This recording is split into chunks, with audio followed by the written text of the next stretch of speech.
Haasteemme oli tehdä pitkään hiljaa olleesta kiinteistön välitysketjusta puheenaihealalla.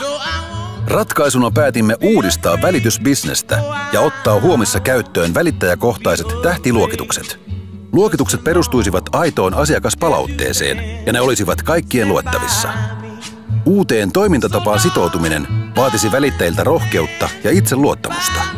Siksi se piti lanseerata tavalla, joka vahvistaisi välittäjien uskoa omiin kykyihinsä ja ammattitaitoonsa. Helsingin juhlaviikkojen taiteiden yötä vietetään jälleen tänään. Parisataa kiinteistövälittäjää luuli tänään saapuvansa myyntiseminaariin Helsinkiin, mutta he päätyivätkin harjoittelemaan musisointia Sibelius Akatemian musiikkipedagogien ja Veeti Kallion avustuksella. Kiinteistövälittäjät esittävät Stand By Me-kappaleen vain muutaman tunnin harjoittelun jälkeen myöhemmin tänään yleisön edessä. Huomin kiinteistön välittäjät kutsuttiin seminaariin Helsinkiin. Päivän todellinen agenda julkaistiin Helsingin Sanomien etusivulla. Sen mukaan välittäjien oli määrä esiintyä 1000-päiselle yleisölle vielä samana iltana. Paikan päällä kerrottiin, mitä on luvassa. Muutaman tunnin päästä välittäjien piti laulaa ja soittaa yhdessä Veeti Kallion kanssa live-yleisön edessä.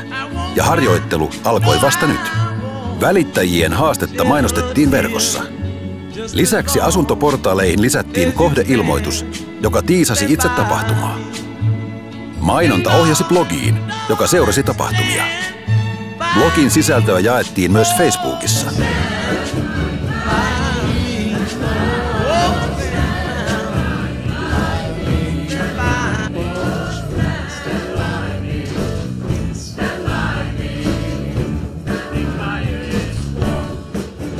Sen tiedän, että vaikka itse ei ole ihan mestari laulaan kultakurkku, niin sen tietää, että siellä on monta muuta ja sitten kun tuetaan toisiamme. Että se on välitystyössä, niin se on kuitenkin aina semmoista yhteen henkeen puhaltamista ja ei voi koskaan ennustaa tulevaa, niin sen tietää, että aina sattuu matkan varrella ja sitten mukaudutaan tilanteeseen. Välittäjät tarttuivat mahdottomalta tuntuneeseen haasteeseen ja ilta oli menestys. Tapahtuman jälkeen uusi toimintatapa alkoi näkyä mainonnassa. Ensiksi ideologiasta kerrottiin rekrytointi-ilmoituksessa, joka toivotti kaikki rohkeat ammattilaiset huomiin töihin. Seuraavaksi tähtiluokituksesta tuli osa kohdeilmoittelua.